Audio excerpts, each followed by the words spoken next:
18-ാം സങ്കീർത്തനത്തിന്റെ 1-ാം വാക്യം. 18-ാം സങ്കീർത്തനത്തിന്റെ 1-ാം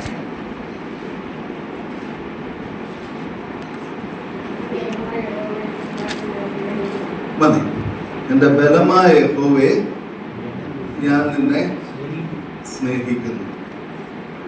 ഈ വാക്യവുമായിട്ട് ബന്ധപ്പെട്ട് ചില കാര്യങ്ങൾ ഒരുമിച്ച് ചിന്തിക്കാമെന്നാണ് ഞാൻ ആഗ്രഹിക്കുന്നത്. നമുക്കറിയാം, ഈ ദിവസങ്ങളിലൊക്കെ ഓരോ വീടുകളിലും എന്തെങ്കിലുമൊക്കെ പ്രതിസന്ധിയും പ്രയാസങ്ങളും ഒക്കെ എല്ലാവർക്കും ഉണ്ട്. ഞാനിങ്ങനെ പ്രാർത്ഥനയുടെ കാര്യം പറയുമ്പോൾ ആരോട് പ്രാർത്ഥിക്കാൻ പറഞ്ഞെന്ന് നോക്കുമ്പോൾ എല്ലാവർക്കും പ്രാർത്ഥനാ വിഷയങ്ങളുള്ളവരാണ്. അപ്പൊ പിന്നെ ഞാൻ ആരോടെ പ്രാർത്ഥിക്കാൻ പറയുന്നത്? പിന്നെ ഞാനിങ്ങനെ നടക്കേണ്ട ഒരാളുടെ പേരങ്ങ് അറിയുക. അപ്പം ദൈവം കൃപയാല് പ്രശ്നങ്ങളുണ്ട്, പ്രയാസങ്ങളൊക്കെ ഉണ്ട്, അല്ലേ? എങ്കിലും ദൈവം നമ്മളെ അതിൽ നിന്നൊക്കെ വിടുവിക്കും എന്നുള്ളതാണ് നമുക്കുള്ള ധൈര്യം. ഇന്ന് എൻ്റെ വിഷയത്തിന് ഞാൻ കൊടുക്കുന്നൊരു പേര് പോരാട്ടം എന്നുള്ള വിഷയമാണ്. പോരാട്ടം. ദൈവമക്കൾക്ക് പോരാട്ടമുണ്ടോ? പോരാട്ടം ഉണ്ടോ എന്ന് ചോദിച്ചാൽ നമ്മൾ പറയും, എൻ്റെ പൊന്നു സഹോദര, പോരാട്ടമേ ഉള്ളൂ. എവിടെ തിരിഞ്ഞു നോക്കിയാലും പോരാട്ടമെന്ന് പറയും. പ്രത്യേകിച്ച് നമ്മളായതുകൊണ്ട് പിന്നെ അങ്ങനെയുള്ള വലിയ പോരാട്ടത്തിന് വേണ്ടി നമ്മളങ്ങ് പോരാടാറൊന്നുമില്ല. എങ്കിലും പോരാട്ടം ചില കാര്യങ്ങളൊക്കെ ഉണ്ട്. എന്നാൽ ദൈവവചനത്തില് ദൈവം നമ്മളോട് പറയുന്ന ചില കാര്യങ്ങളുണ്ട്. പോരാട്ടത്തിന് ഇംഗ്ലീഷിലുള്ള വാക്ക് എന്താ? ജെസ്സിക്ക ഇങ്ങനെ ചിന്തിക്കാം, ഇതെന്താ ഈ പോരാട്ടം എന്ന് പറയുന്നത്? പോരാട്ടത്തിന് ഇംഗ്ലീഷിലുള്ള വാക്ക് എന്താ? ബാറ്റിൽ. അപ്പൊ ബാറ്റിൽ എന്ന് പറയുമ്പോൾ എനിക്കൊന്ന് നിങ്ങൾക്ക് ഇതിലൂടെ മനസ്സിലാകും. ബാറ്റിൽ അല്ലെങ്കിൽ യുദ്ധം, സ്ട്രഗിള്, ബാറ്റില്, യുദ്ധം, ഇതൊക്കെയാണ് പോരാട്ടത്തിനുള്ള വാക്കുകൾ. അപ്പൊ ഞാന് ഇന്ന് നമ്മൾ എടുത്ത ഒരു വാക്യം ഒരുപക്ഷെ നിങ്ങൾ ചിന്തിക്കുമായിരിക്കും, എന്തുകൊണ്ട് ഈ വേദഭാഗം എടുത്തതെന്ന്. എന്റെ ബലമായ യഹോവേ, ഞാൻ നിന്നെ സ്നേഹിക്കുന്നു. അപ്പം ഞാൻ ഈ വേദഭാഗം എടുക്കാൻ കാരണം, ഇങ്ങനെയുള്ള യുദ്ധത്തിൽ ഒരു അഗ്രഗണ്യനായിരുന്ന വ്യക്തി തന്റെ ജീവിതത്തിൽ പറഞ്ഞൊരു വാക്കാണ് ഈ വേദഭാഗം. ഇത് മനസ്സിലാക്കണമെങ്കിൽ അതിന്റെ തൊട്ട് മേളിലുള്ള വേദഭാഗമല്ല, അതിന്റെ ആ എക്സ്പ്ലനേഷൻ ഒന്ന് വായിച്ചു നോക്കിയാൽ മതി. അവിടെ ഇങ്ങനെ എഴുതിയിരിക്കുന്നത്, യഹോവയുടെ ദാസനായ ദാവീദിന്റെ ഒരു സങ്കീർത്തനം. യഹോവ അവനെ സകല ശത്രുക്കളുടെയും കയ്യിൽ നിന്നും ശൗലിന്റെ കയ്യിൽ നിന്നും വിടുവിച്ച കാലത്ത് അവൻ ഈ സംഗീതവാക്യങ്ങളെ യഹോവയ്ക്ക് പാടി. അപ്പോഴ് ഇത് ഞാൻ ഈ വേദഭാഗം എടുക്കാൻ കാരണം, ജീവിതത്തില് വലിയൊരു പോരാട്ടം നടത്തിയ വ്യക്തിയായിരുന്നു ദാവീദ് രാജാവ്. ദാവീദ് രാജാവിന്റെ പോരാട്ടം എപ്പോഴാണ് തുടങ്ങിയത് നമുക്കറിയത്തില്ല. പക്ഷേ ഒരു കാര്യം അറിയാം, ദാവീദ് രാജാവ് പോരാടിയത് നിസ്സാരപ്പെട്ട ആളുകളോടൊന്നും ആയിരുന്നില്ല. എന്തായാലും ഒരു കാര്യം ഞാൻ ചോദിക്കട്ടെ, ദാവീദ് എപ്പോഴാണ് ഗോലിയാത്തിനോട് യുദ്ധം ചെയ്തത്? ഏകദേശം എത്ര വയസ്സ് കാണും ദാവീദ് ഗോലിയാത്തിനോട് യുദ്ധം ചെയ്തപ്പോഴേ? ലേലം വിളിക്കുക, ഇപ്പൊ സിസ്റ്ററാണെന്നൊന്ന് പറഞ്ഞൊരു വാക്കുണ്ട്, 17 വയസ്സ്, അല്ലേ? എന്താണേലും ഒരു കാര്യം അറിയാം, 18 ആയിട്ടുണ്ടാകത്തില്ല. കാരണം ദാവീദിനെ വിളിച്ച പേരെന്താ? ദാവീദ് എന്നൊരു ബാലകൻ അന്ന് യുദ്ധത്തിന് പോയത്. അപ്പൊ ദാവീദ് ഒരു ബാലന്. ഈ ഗോലിയാത്തിനോട് പോരാടുന്നതിന് മുമ്പ്, അപ്പൊ 17 വയസ്സിന് മുമ്പ് ദാവീദ് ആരോടൊക്കെ പോരാടിയിട്ടുണ്ട്? സിംഹത്തോടും കരടിയോടും. അപ്പം 17 വയസ്സാകുന്നതിന് മുമ്പ് സിംഹത്തോടും കരടിയോടും പോരാടിയ വ്യക്തിയെ കുറിച്ചാണ് നമ്മൾ ഇന്ന് ചിന്തിക്കുന്നത്. അപ്പം നമ്മൾ പോരാട്ടത്തെ കുറിച്ച് പറയുമ്പോൾ, അല്ലെങ്കിൽ ബാറ്റിലിനെ കുറിച്ച് പറയുമ്പോൾ 3 കാര്യങ്ങളായിരിക്കും ഒരുമിച്ച് ചിന്തിക്കുന്നത്. ഒന്ന്, യുദ്ധം ആരുടേതാണ്? 2, യുദ്ധം ആരുടേതാണെന്ന് നമ്മൾ ചിന്തിച്ചു. 2, യുദ്ധം ആർക്കു വേണ്ടിയാണ്? 3, യുദ്ധം എങ്ങനെയാണ്? യുദ്ധം ആരുടേതാണ്? യുദ്ധം ആർക്കു വേണ്ടിയാണ്? യുദ്ധം എങ്ങനെയാണ്? ചോദ്യത്തിന് ഉത്തരവ് നിങ്ങൾ പറഞ്ഞു, അതുകൊണ്ട് ഞാൻ അത് തന്നെ പറയട്ടെ. യുദ്ധം ആരുടെയാ? യഹോവയുടെയാ. യുദ്ധം ആർക്കു വേണ്ടിയാ നമ്മൾ ചെയ്യുന്നത്? യഹോവയ്ക്ക് വേണ്ടിയാ. യുദ്ധം എങ്ങനെയാ ചെയ്യേണ്ടത്? യഹോവയെ മനസ്സിലാക്കി, യഹോവയെ അറിഞ്ഞ് വേണം യുദ്ധം ചെയ്യാൻ. ശത്രുവിനെ അറിഞ്ഞെന്നല്ല പറയുന്നത്, നമ്മുടെ കൂടെയുള്ള കർത്താവിനെ അറിഞ്ഞിട്ട് വേണം നമ്മൾ യുദ്ധം ചെയ്യാൻ. എന്ന് പറഞ്ഞാൽ യുദ്ധം നടത്തുന്ന, യുദ്ധത്തിന്റെ ലീഡറിന്റെ ഇഷ്ടപ്രകാരമുള്ള യുദ്ധമായിരിക്കണം നമ്മൾ ചെയ്യാൻ. അതുകൊണ്ടാണ് ഞാൻ പറഞ്ഞത്, യുദ്ധം യഹോവയുടെയാണ്, യുദ്ധം യഹോവയ്ക്കുള്ളതാണ്, യഹോവയ്ക്ക് വേണ്ടിയാണ്. യുദ്ധം യഹോവയെ മനസ്സിലാക്കി, യഹോവയുടെ ഹൃദയത്തിലെ ആഗ്രഹം മനസ്സിലാക്കി വേണം യുദ്ധം നടത്താനായിട്ട്. നമുക്ക് യുദ്ധം യഹോവയ്ക്കുള്ളതെന്ന് 3 പ്രാവശ്യം ബൈബിളിൽ പറഞ്ഞിട്ടുണ്ട്. ഇതിൽ ഒരു വേദഭാഗം മാത്രം ഞാൻ പറയാം. ഒരു വേദഭാഗം യുദ്ധം യഹോവയ്ക്കുള്ളതെന്ന് എഴുതി 1 ശമൂവേൽ 17:47. 1 ശമൂവേൽ 17:47. ഇവിടെ ഞാൻ ആ സാഹചര്യം പറയാൻ നിങ്ങൾ എടുക്കുമ്പോഴേക്കും എപ്പോഴാണെന്ന് വെച്ചാൽ, ഗോലിയാത്ത് മുമ്പിൽ വരികയാ, മിടുക്കന്മാരെന്ന് പറഞ്ഞ പടയാളികളൊക്കെ ഒരു നിമിഷം പകച്ചിങ്ങനെ നിൽക്കുകയാ, ശൗൽ രാജാവ് പോലും നെറ്റിത്തരിച്ചു നിൽക്കുന്ന നിമിഷത്തിൽ ദാവീദ് ധൈര്യമായിട്ട് മുമ്പോട്ടേക്ക് വന്നിട്ട് ഈ ബാലൻ എന്ന് പറയുന്ന ദാവീദ് പറഞ്ഞ വാക്കുകളാണ് നമ്മളിവിടെ വായിക്കുന്നത്. 1 ശമൂവേൽ 17:47. ആർക്കെങ്കിലും കിട്ടിയോ വായിക്കാനായിട്ട്?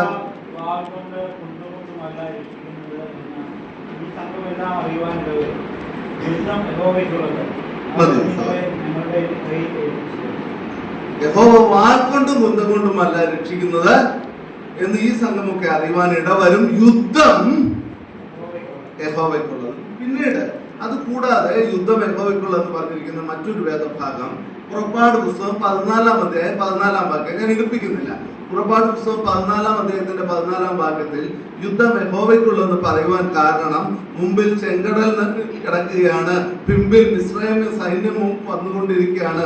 അങ്ങനെ നിൽക്കുമ്പോൾ ഇസ്രായേൽ ജനം ആകെ പരിഭ്രാന്തരായിട്ട് എന്തിനാ ഞങ്ങൾ ഇവിടേക്ക് കൊണ്ടുവന്നതെന്ന് മോശയ്ക്കും അഹരോനും എതിരായിട്ട് പിറുപിറുത്തുകൊണ്ടിരിക്കുമ്പോൾ മോശ പറഞ്ഞൊരു വാക്കാണ്, യുദ്ധം യഹോവയ്ക്കുള്ളതാണ്. നിങ്ങൾ ചെയ്യേണ്ട ഒരു കാര്യം, മിണ്ടാതിരുന്ന് യഹോവയുടെ സന്നിധിയിൽ നിങ്ങൾ മിണ്ടാതെ ഇരുന്നാൽ മതി എന്ന് പറഞ്ഞു. അപ്പം 1 പുറപ്പാട് പുസ്തകം 14:14 മിസ്രയീം ജന പുറകിലും ചെങ്കടൽ മുമ്പിലും നിൽക്കുമ്പോൾ മോശ പറഞ്ഞ വാക്ക് യുദ്ധം യഹോവയ്ക്കുള്ളത്. മറ്റൊന്ന് ഗോലിയാത്തിന്റെ മുമ്പിൽ നിന്ന് ബാലനായ ദാവീദ് പറഞ്ഞ വാക്ക് യുദ്ധം യഹോവയ്ക്കുള്ളത്. മൂന്നാമത് യഹോശാഫാത്ത് എന്ന് പറയുന്ന ഒരു രാജാവ്. യഹോശാഫാത്ത് എന്ന് പറയുന്ന രാജാവിന് ഒരു പ്രത്യേകത എന്താന്ന് വെച്ചാൽ, യഹോശാഫാത്തിനെ കുറിച്ച് വായിക്കുന്നത് തൻ്റെ പിതാവായ ദാവീദിന്റെ ആദ്യത്തെ വഴികളിൽ നടന്നു എന്ന് എഴുതി. ആദ്യത്തെ വഴികളിൽ നടക്കുക എന്ന് പറഞ്ഞപ്പോൾ എന്തായിരിക്കും ഉദ്ദേശിച്ചത്? ദാവീദിന്റെ ആദ്യ വഴികളാണ് ഏറ്റവും ദുർഘടം പിടിച്ചതാണ് ഉണ്ടായിരുന്നത് എന്ന് പറഞ്ഞാൽ, അത് കഴിഞ്ഞപ്പോൾ ദാവീദ് രാജാവായി, ദാവീദിന്റെ കൂടെ ആളുകളുണ്ടായി, ആരുമില്ലാതിരുന്നപ്പോൾ ദൈവത്തിൽ ആശ്രയിച്ചുകൊണ്ട് ദാവീദ് നടന്ന അതേ വഴികളിൽ നടന്നൊരു രാജാവായിരുന്നു യഹോശാഫാത്ത് രാജാവ്. യഹോശാഫാത്ത് രാജാവിനെ എതിർക്കാനായിട്ട് 3 രാജാക്കന്മാർ, അമ്മോന്യ രാജാവ്, മോവാബ്യ രാജാവ്, അതുപോലെ സോർ പർവ്വത നിവാസികൾ, ഇവർക്ക് 3 പേർക്ക് ഒരു പ്രത്യേകത ഉണ്ടായിരുന്നു. കർത്താവ് പറഞ്ഞിട്ടുണ്ടായിരുന്നു, ഇവരോട് ആരോടും നിങ്ങൾ എന്ത് ചെയ്യരുത്, യുദ്ധം ചെയ്യരുത്. എന്താ ഇവരോട് യുദ്ധം ചെയ്യരുതെന്ന് പറയാൻ കാരണം? ഇവരൊക്കെ സഹോദരങ്ങളാ. അമ്മോന്യരും മോവാബ്യരും എന്ന് പറഞ്ഞ ലോത്തിന്റെ മക്കളാ. സോർ പർവ്വത നിവാസികൾ എന്ന് പറയുന്നത് യേശാവിന്റെ മക്കളാ. ഇവരോട് യുദ്ധം ചെയ്യരുതെന്ന് പറഞ്ഞുകൊണ്ടിരിക്കുമ്പോഴാണ് ഇവർ ഇങ്ങോട്ടേക്ക് വന്ന് വലിയൊരു പടയായിട്ട് വന്ന് യുദ്ധം ചെയ്യാനായിട്ട് വരുന്നത്. അങ്ങനെ വന്നപ്പോൾ യഹോശാഫാത്തിന് വേറൊരു പ്രത്യേകതയുണ്ട്. യഹോശാഫാത്ത് ഏറ്റവും ശ്രേഷ്ഠനായ രാജാവ്. പക്ഷെ എവിടെ നോക്കിയാലും യഹോശാഫാത്ത് പേടിച്ചു പോയെന്ന് പറയുന്നൊരു വാക്ക് കാണാൻ പറ്റും. ഉദാഹരണം പറഞ്ഞിട്ടുണ്ടെങ്കിൽ, ആഹാബ് യഹോശാഫാത്ത് അവർ ബന്ധുക്കാരാ എന്ന് പറഞ്ഞാൽ, ആ യഹോശാഫാത്തിന്റെ മോനെയാണ് ആഹാബിന്റെ മോള് വിവാഹം കഴിച്ചിരുന്നത്, ഇസബേലിന്റെ മോള്. അപ്പൊ അങ്ങനെ വിവാഹമൊക്കെ കഴിച്ച് ബന്ധുക്കാരായതുകൊണ്ട് ഒരു ദിവസം യഹോശാഫാത്ത് ആഹാബിനെ കാണാനായിട്ട് പോയി. അവിടെ ചെന്നപ്പോൾ ആഹാബിനൊരു ആഗ്രഹം, നമുക്ക് പോയി ഒരു യുദ്ധം ചെയ്താലോ. അങ്ങനെ യുദ്ധം ചെയ്യാനായിട്ട് ആഹാബ് യഹോശാഫാത്തും കൂടെ പോകുമ്പോൾ ആഹാബ് യഹോശാഫാത്തിനോട് പറഞ്ഞു, ഒരു കാര്യം ചെയ്യുക, നീ കയറി തേരിലിരിക്കും, ഞാൻ എന്ത് ചെയ്യാം, ഞാൻ വേഷം മാറി യുദ്ധം ചെയ്യും. നമ്മൾ വായിക്കുന്നത്, ഞാൻ ആ വേദഭാഗം പറയാൻ കാരണം, യഹോശാഫാത്ത് യുദ്ധം മുറുകിയപ്പോൾ അവിടെ ഒരു കണ്ടീഷൻ ഉണ്ടായിരുന്നു, ആരോടെ യുദ്ധം ചെയ്യാവുള്ളൂ, രാജാവിനോട് മാത്രമേ യുദ്ധം ചെയ്യാവുള്ളൂ എന്ന് എതിർ ടീം ഒരു തീരുമാനം എടുത്തിട്ടുണ്ടായിരുന്നു. അതുകൊണ്ട് യുദ്ധം മുറുകിയപ്പോൾ നമ്മൾ വായിക്കുന്നത് എന്താണെന്നറിയാമോ? യഹോശാഫാത്ത് പേടിച്ചു, നിലവിളിച്ചു. നിലവിളി കേട്ടപ്പോൾ ഇവൻ രാജാവല്ലെന്ന് മനസ്സിലാക്കിയിട്ട് ഇത് ഡൂപ്പാണെന്ന് മനസ്സിലായി എന്ന് പറഞ്ഞാൽ അത്രയും ധൈര്യം ഉണ്ടായിരുന്നു ആൾക്കാർ ഈ യഹോശാഫാത്തിന്. അതുകൂടാതെ മറ്റു പലരോടും കൂശരോട് യുദ്ധം ചെയ്തപ്പോഴും ഒക്കെ യഹോശാഫാത്ത് പേടിക്കുന്ന ഒരു വ്യക്തിയാണ്. പക്ഷെ എന്നാൽ വചനം പറയുന്നത് ഈ യഹോശാഫാത്ത് പ്രബലനായി തീർന്നു. യഹോശാഫാത്തിനെ കുറിച്ച് പേടി മറ്റുള്ളവരിൽ ഉണ്ടായെന്നാണ് പറയുന്നത്. കാരണം ഇത് വലിയ കഴിവൊന്നുമില്ലെങ്കിലും യഹോശാഫാത്തിന് ഒരു വലിയ വസ്തുത അറിയാനും യുദ്ധം യഹോവയ്ക്കുള്ള. അപ്പൊ 3 വ്യക്തികൾ യുദ്ധം യഹോവയ്ക്കുള്ളതെന്ന് പറഞ്ഞത് ഞാൻ പറഞ്ഞു. ഒന്ന് മോശ പറഞ്ഞു യുദ്ധം യഹോവയ്ക്കുള്ളവൻ, വലിയ കഴിവുണ്ടായിട്ടല്ല ദൈവം മോശയെ തെരഞ്ഞെടുത്ത്. ദാവീദ് പറഞ്ഞു യുദ്ധം യഹോവയ്ക്കുള്ളത്, വെറും ബാലനായിരിക്കുമ്പോൾ യുദ്ധം ചെയ്യുമ്പോൾ ദാവീദിന് പിടികിട്ടിയ വാക്കാണ് യുദ്ധം യഹോവയ്ക്കുള്ളതാണ്. യഹോശാഫാത്ത് വലിയ ധൈര്യശാലി ഒന്നും അല്ലെങ്കിലും തന്റെ ജീവിതത്തിൽ തന്റെ വിജയത്തിന്റെ അടിസ്ഥാനവും യഹോശാഫാത്തിനും അറിയാവുന്ന യുദ്ധം യഹോവയ്ക്കുള്ളത്. ഞാൻ പറയാൻ കാരണം പ്രിയമുള്ളവരെ, നമ്മുടെ ജീവിതത്തിലും പോരാട്ടങ്ങളുണ്ടാകും. ആ പോരാട്ടത്തിൽ നമ്മൾ മനസ്സിലാക്കേണ്ട കാര്യം യുദ്ധം ഏത് പ്രതിസന്ധി വന്നാലും നമുക്ക് എത്ര ധൈര്യം അറിയാം. ഞാനല്ല യുദ്ധം ചെയ്യുന്നത്, എനിക്ക് വേണ്ടി ആരാ യുദ്ധം ചെയ്യുന്നത്? ആരാ? കർത്താവായി യുദ്ധം ചെയ്യണേ. എന്റെ ഏത് ആവശ്യം വന്നാലും, എന്റെ എന്ത് ആവശ്യം വന്നാലും യഹോവയാണ് എനിക്ക് വേണ്ടി യുദ്ധം ചെയ്യുന്നത്. പ്രിയമുള്ളവരെ, ഇതറിയാവുന്നവർക്ക് നല്ല പ്രശ്നത്തിനും പരിഹാരം.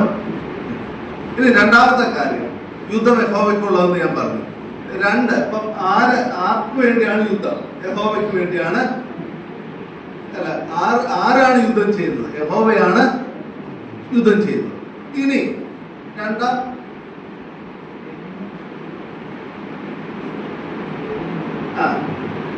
ഓക്കെ അല്ലേ, ഞാനത് ശ്രദ്ധിക്കാത്ത വാക്കായിരിക്കാം.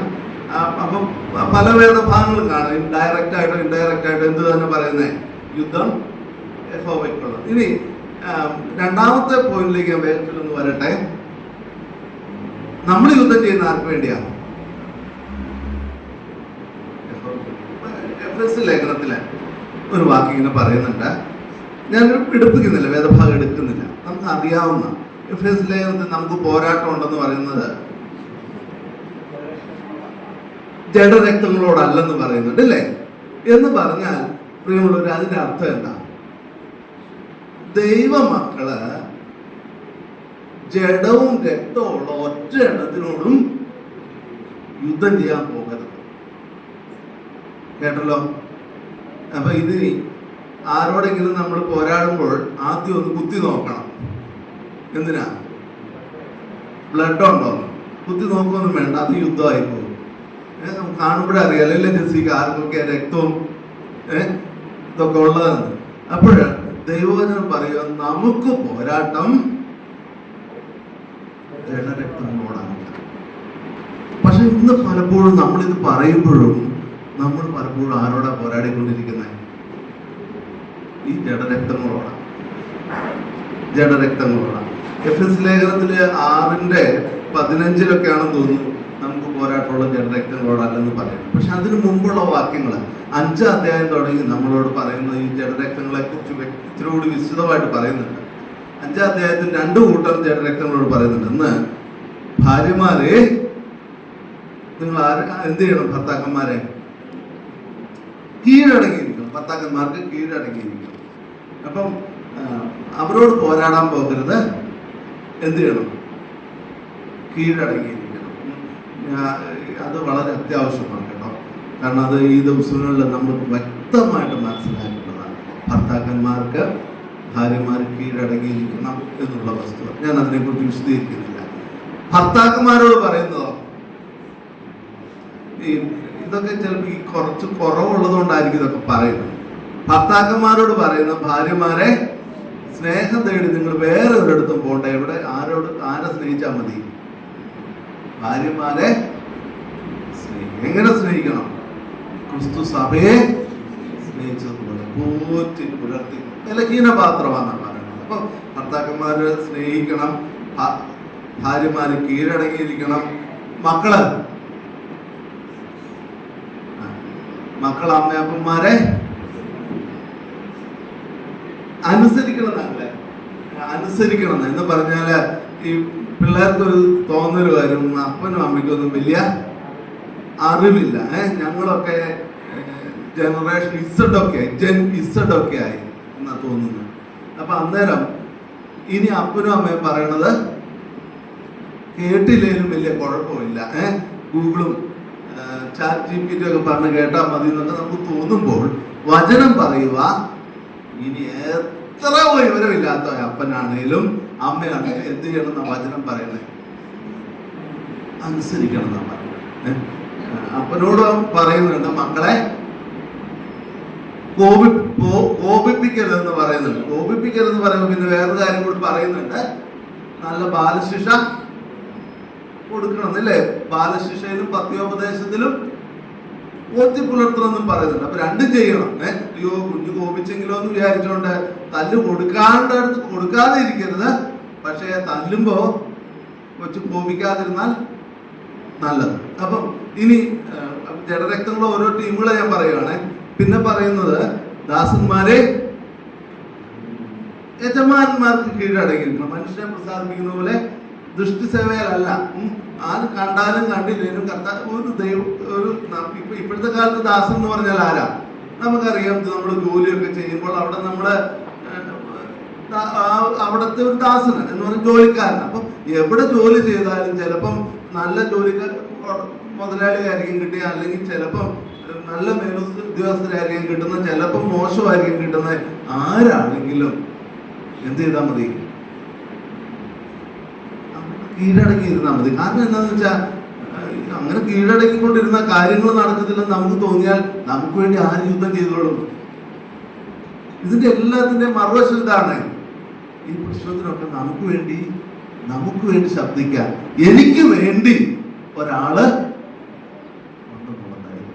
അപ്പൊ ഇതുണ്ടെങ്കിൽ നമ്മള് ഈ വചനത്തെ അതുപോലെ അങ്ങ് അനുസരിച്ചാണ്. ഇത്രയും പറഞ്ഞിട്ടാ പറയുന്നത്, ഈ പറയുന്ന ടീമുകളോട് ആരോടും അല്ല നമുക്ക് പോരാട്ടം ഉള്ളത്. പിന്നെ നമുക്ക് പോരാട്ടം ആരോടാ? വാഴ്ചകളോടും. അപ്പൊ അതിന്റെ അർത്ഥം എന്താണ്? നമുക്ക് അങ്ങനെ പോരാട്ടം ഉണ്ടെന്ന് പറയാൻ കാരണം, ഇനി വേറൊരു കാര്യം കൂടി ശ്രദ്ധിക്കണം. നമ്മളോട് പോരാട്ടം ഉണ്ടെന്നല്ല പറഞ്ഞിരിക്കുന്നത്, അവിടെ എഴുതിയിരിക്കുന്നത്. അത് ശ്രദ്ധിക്കേണ്ട വാക്കാണ്. എന്താ അതിന്റെ അർത്ഥം? നമ്മളോട് പോരാട്ടം ഉണ്ടെന്ന് പറഞ്ഞതിന്റെ അർത്ഥം, ഞാൻ വെറുതെ ഇരുന്നാലും വന്ന് ഈ വാഴ്ചകളും അധികാരങ്ങളും ഈ അന്ധകാര ലോകത്തിലെ ദുഷ്ടാത്മ ശക്തികളൊക്കെ എന്നോട് പോരാടുക അല്ല സഹോദരന്മാരെ. ഞാൻ അങ്ങോട്ട് പോയിട്ടാ പോരാടുന്നത്. അതിന്റെ അർത്ഥം എന്താ?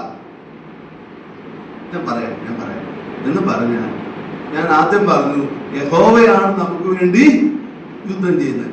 നമ്മളെ ദൈവം എവിടെ ആക്കിയിരിക്കുന്നത്? പോർക്കളത്തിലാക്കിയിരിക്കുന്നത്.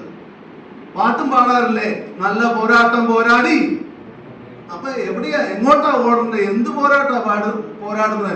തിമോഥെയോസിനോട് പൗലോസ് പറഞ്ഞ വാക്കും, ക്രിസ്തുയേശുവിന്റെ നല്ല ഭടനായി നീയും എന്നോട് കൂടെ കഷ്ടം സഹിക്കുക, യുദ്ധസേവ ചെയ്യും. അപ്പം അങ്ങനെയാണെങ്കിൽ ഞാൻ എന്ത് യുദ്ധമാണ് ചെയ്യണത്?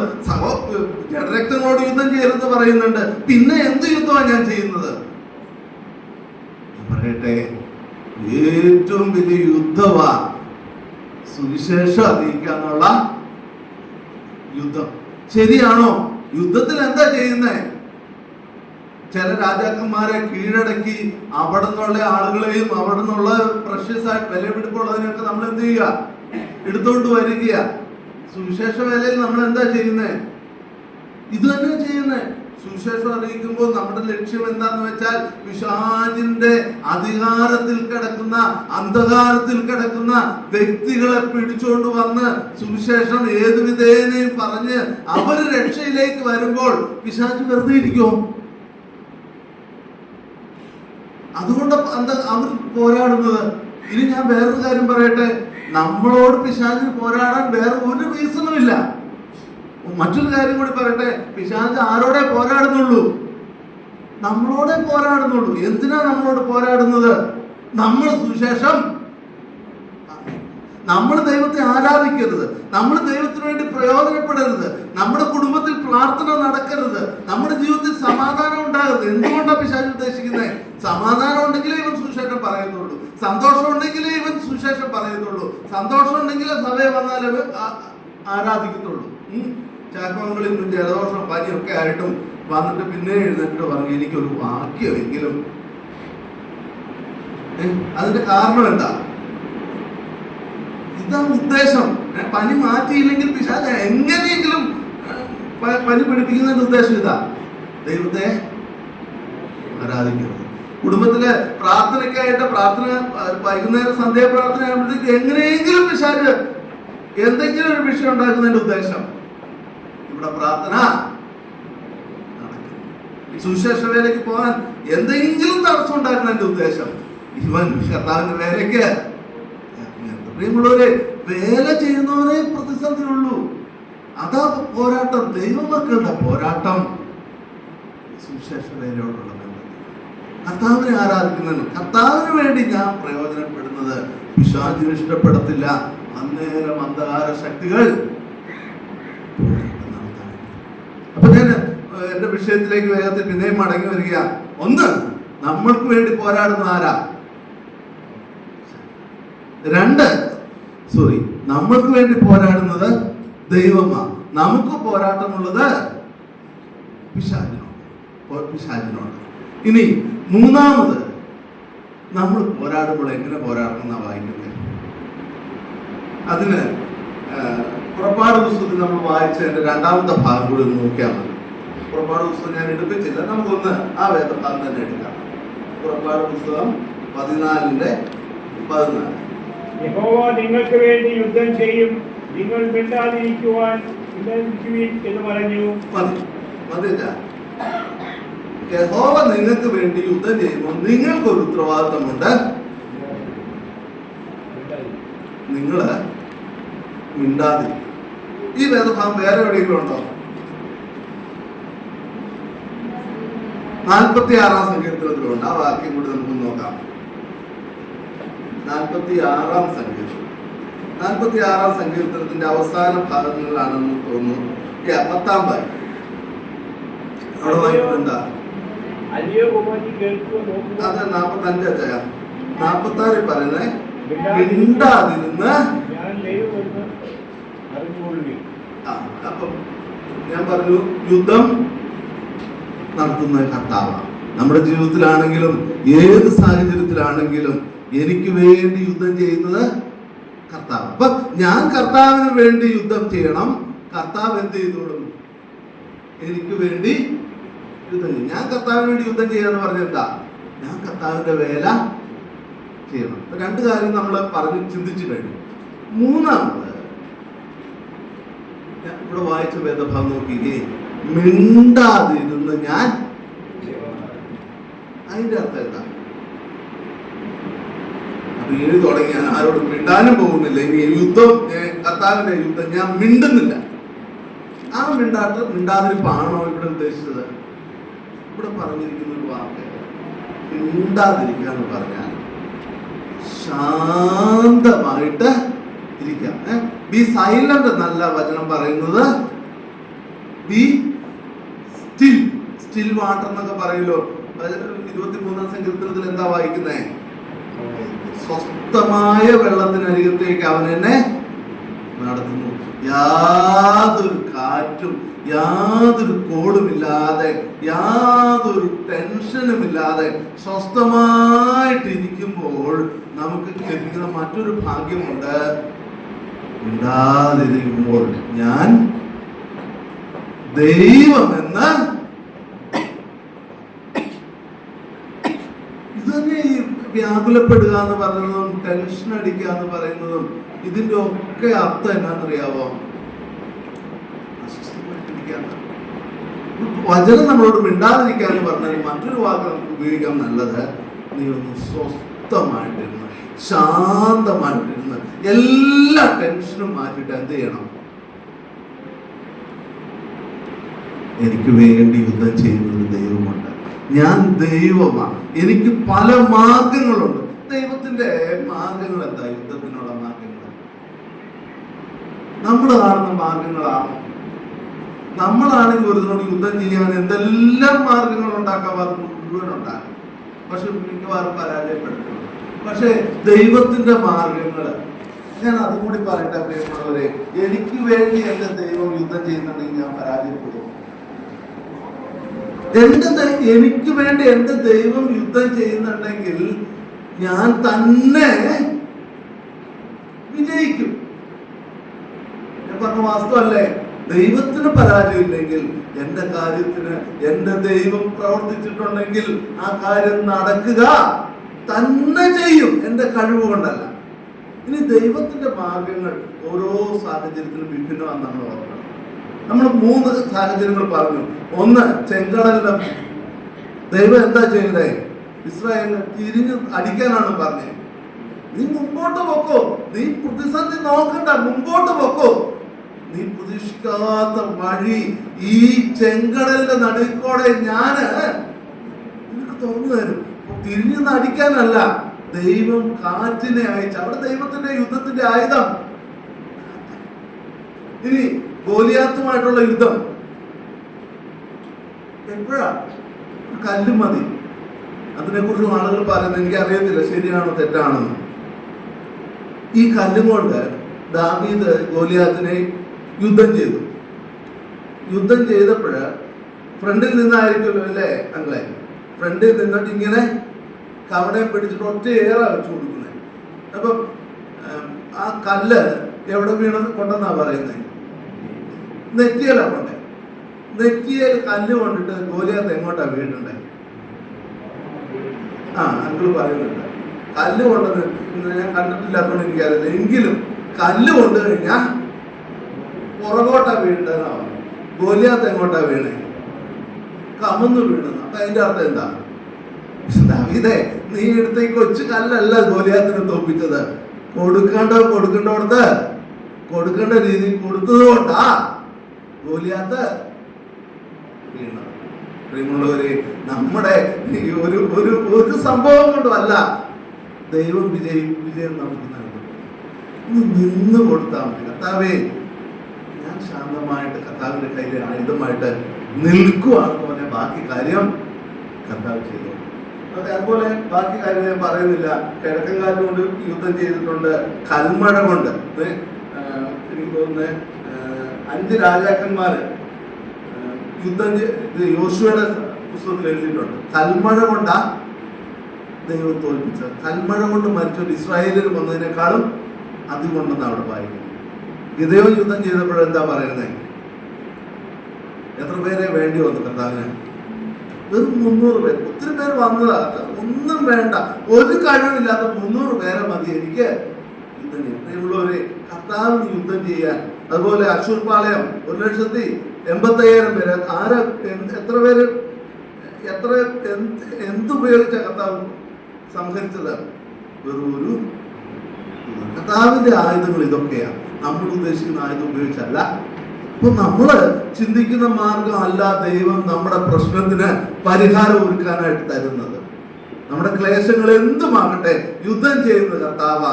നമ്മുടെ ക്ലേശങ്ങൾ എന്തുമാകട്ടെ വഴിയൊരുക്കുന്നത് കർത്താവാ. ആയുധം തീരുമാനിക്കുന്നതും കർത്താവാ. ഇന്ന് നമ്മൾ ചെയ്യേണ്ട കാര്യം എന്താ? ശാന്തമായി ഇരിക്കണം. ഞാൻ 18-ാം സങ്കീർത്തനാണ് വായിച്ചത്. അതിനകത്ത് 1-ാമത്തെ വാക്യം നമ്മൾ വായിച്ചോളൂ. എന്റെ ബലമായ യഹോവേ, ഞാൻ നിന്നെ സ്നേഹിക്കും. ദാവീദ് ദൈവമായി എനിക്ക് യുദ്ധം ചെയ്യുന്നത് മനസ്സിലാക്കിയപ്പോൾ ദാവീദ് പറഞ്ഞ വാക്കാണ് ജീവിതാന്ത്യത്തിൽ.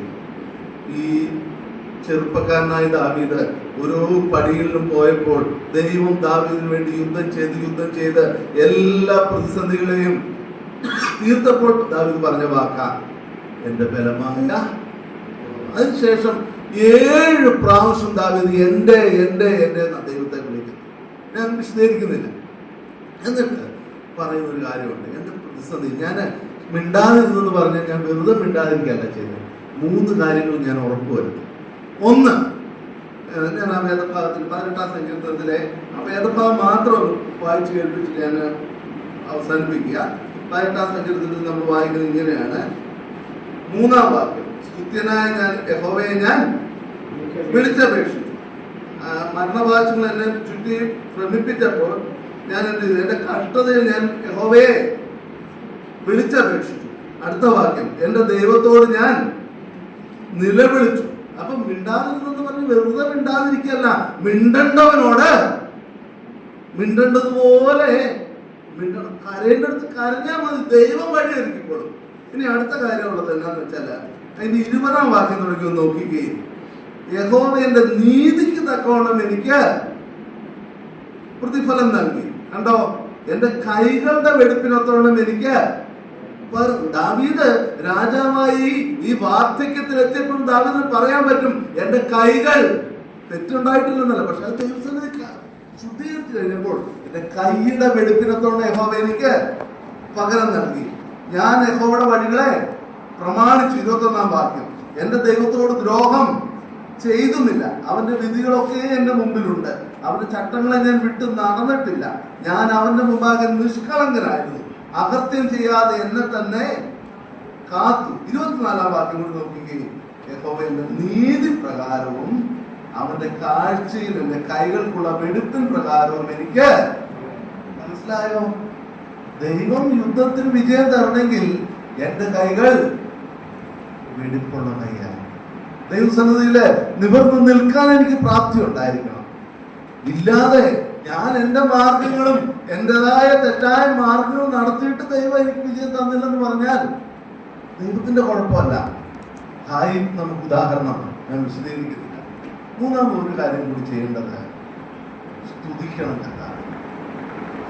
ഏറ്റവും അവസാന 18-ാം സങ്കീർത്തനത്തിന്റെ ഏറ്റവും അവസാന വാക്യങ്ങൾ അതാ വായിക്കുന്നത്. ഞാൻ സകല ജാതികളിൽ കാണിക്കേ സ്തുതിക്കുമെന്നാണ്.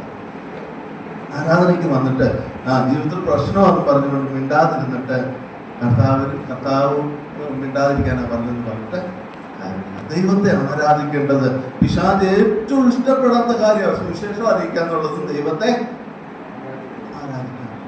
ഇത് രണ്ടിനും എതിരെയാ പോരാട്ടമുള്ളത്. പക്ഷെ പോരാടുന്നത് കർത്താവാണ്. പോരാടിയാലേ വിജയം. നമുക്ക് പോരാട്ടമുള്ളത് നമ്മുടെ നന്മയ്ക്കായിട്ടാണ്, നമ്മുടെ കൂടെ കർത്താവുണ്ടെന്നുള്ളതിന്റെ തെളിവിനായിട്ടാണ്, എല്ലാം നന്മയ്ക്കായി കൂടി വ്യാപരിക്കാൻ വേണ്ടിയാണ്. ദൈവം നമ്മളെ സഹായിക്കട്ടെ. ദൈവനാമം